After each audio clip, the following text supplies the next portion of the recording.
Assalamualaikum warahmatullahi wabarakatuh. Selamat pagi anak-anak ibu semuanya. Hari ini kita mulai kembali KBM kita, yaitu kegiatan belajar mengajar kita untuk pertemuan yang kedua. Di sini ibu akan menyampaikan mengenai materi pembelajaran kita. Kemarin kan ibu sudah menjelaskan melalui RPS, yaitu rencana pembelajaran semester, di mana dari RPS itu ibu sudah menjelaskan untuk materi kita selama semester 1. Nah, untuk pertemuan yang kedua ini kita masuk ke materi yang pertama, yaitu ibu akan menjelaskan mengenai surat lamaran pekerjaan. Tapi sebelum ibu menjelaskan mengenai surat lamaran pekerjaan, ibu harapkan kepada kalian sudah mengisi absen di grup WhatsApp dan juga kalian sudah mengisi absen di aplikasi Google Classroom. Baiklah, kalau kalian sudah mengabsen di WhatsApp dan juga Google Classroom, baiklah, kalian bisa menyimak materi yang akan Ibu jelaskan pada hari ini. Di mana pada hari ini Ibu akan menjelaskan materi kita tentang surat lamaran pekerjaan. Disimak ya anak-anak Ibu semuanya.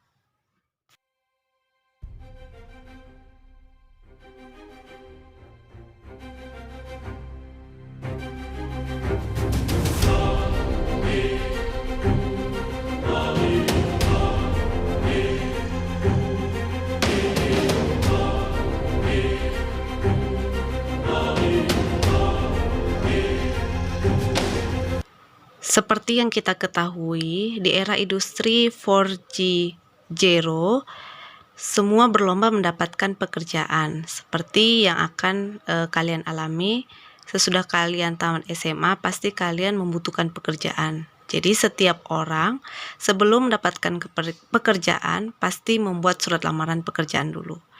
Bagaimana lamaran pekerjaan yang oke? Lamaran pekerjaan yang oke yaitu akan Ibu jelaskan untuk materi pembelajaran kita pada hari ini, yaitu salah satunya harus memiliki kompetensi yang oke.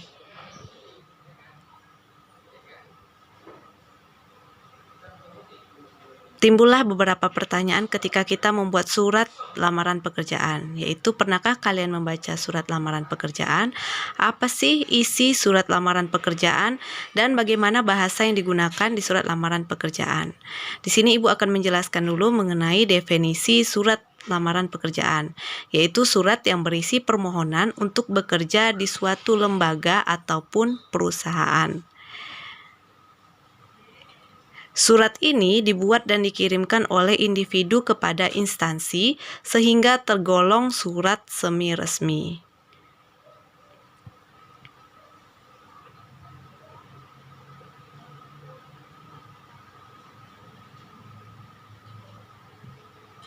Jadi, surat lamaran ini kita tujukan kepada sebuah instansi di mana kalau kita ingin melamar ke sebuah perusahaan, kita kan harus mengetahui identitas instansi yang akan kita berikan surat lamaran pekerjaannya. Makanya surat ini dikatakan semi resmi. Jadi dia ada struktur ataupun sistematika membuat surat lamaran pekerjaan. Kemudian di dalam membuat surat lamaran pekerjaan itu boleh menggunakan tulis tangan.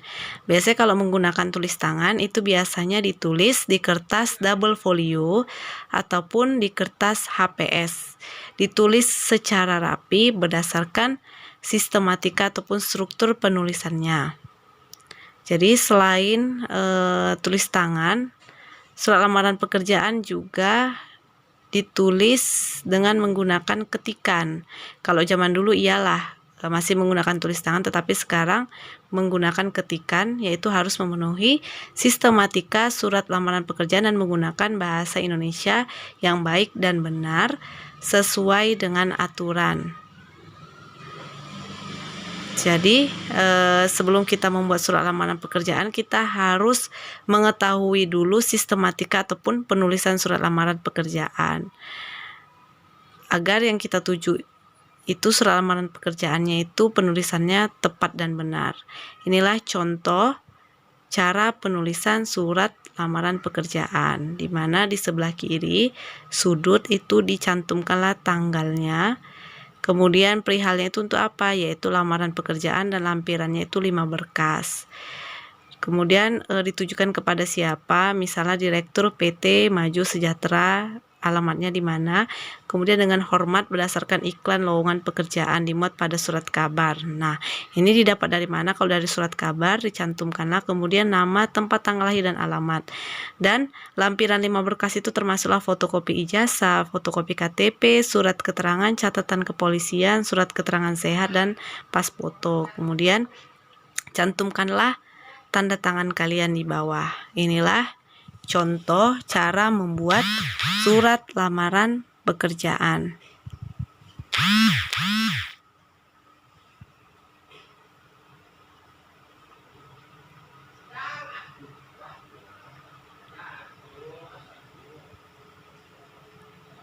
Disimak ya nak, contoh cara membuat surat lamaran pekerjaan. Jadi nanti ketika kalian tamat SMA, kalian tidak melanjut ke perguruan tinggi.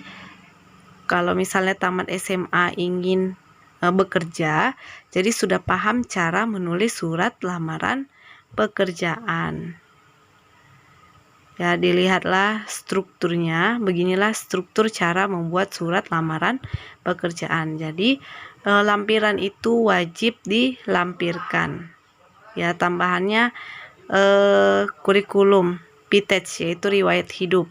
Itu ada nama, tempat tanggal lahir, alamat, nomor HP, email, itu semuanya dicantumkan di kurikulum VTEJ. Itu juga diperlukan di dalam membuat surat lamaran pekerjaan.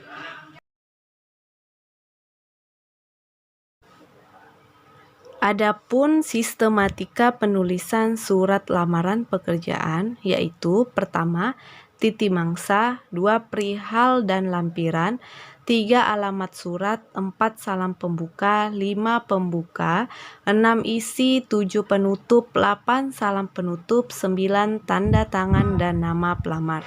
Inilah sistematika di dalam penulisan surat lamaran pekerjaan. Tadi kan sudah Ibu berikan contohnya, kalian simaklah melalui sistematikanya. Baiklah, bahasa yang digunakan di dalam surat lamaran pekerjaan yaitu pertama, baik dan benar, yaitu harus formal sesuai dengan pedoman ejaan bahasa Indonesia. Kemudian yang kedua, santun, menggunakan kata saya bukan aku, gunakan kata sapaan yaitu assalamualaikum atau dengan hormat. Sangkil dan mangkus, yaitu efektif dan efisien, tidak bertele-tele. Isi surat lamaran itu tidak boleh bertele-tele. Kemudian sistematikanya harus lengkap, yaitu semua sistematika surat harus ada. Tadi seperti yang Ibu jelaskan sebelumnya, itu kan sistematikanya itu harus ada tanggal, kemudian perihal dan juga lampiran, ditujukan kepada siapa, kemudian menggunakan sapaan yaitu dengan hormat, baru menjelaskan nama, tempat tanggal lahir dan juga alamat, kemudian yang dilampirkan itu berapa berkas, kemudian tanda tangan si pelamar. Inilah sistematika dan juga bahasa yang digunakan di dalam surat lamaran pekerjaan. Demikianlah materi yang Ibu sampaikan untuk hari ini. Ibu akan memberikan kepada kalian berupa soal. Ibu harap dikerjakan. Selain catatan juga dikumpulkan hari ini, Ibu juga mau kalian mengerjakan tugas yang Ibu berikan. Baiklah, Ibu ucapkan terima kasih dan Ibu sudahi dengan wassalamualaikum warahmatullahi wabarakatuh. Selamat pagi.